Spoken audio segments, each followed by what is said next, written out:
بسم اللہ الرحمن الرحیم۔ السلام علیکم ورحمۃ اللہ وبرکاتہ۔ مسجد کی صفائی کرنے کا انعام۔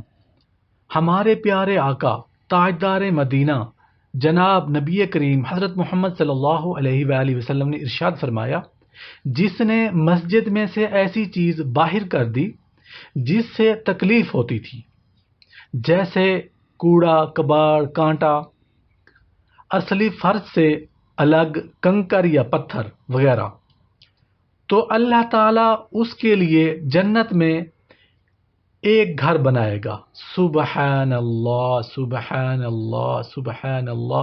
یا اللہ پاک، جیسے ہم اپنے گھروں کو صاف ستھرا رکھتے ہیں، اسی طرح ہمیں مسجد کو بھی صاف ستھرا رکھنے کی توفیق عطا فرما، اور ہمیں باجماعت 5 ٹائم نماز قائم کرنے والا بنا۔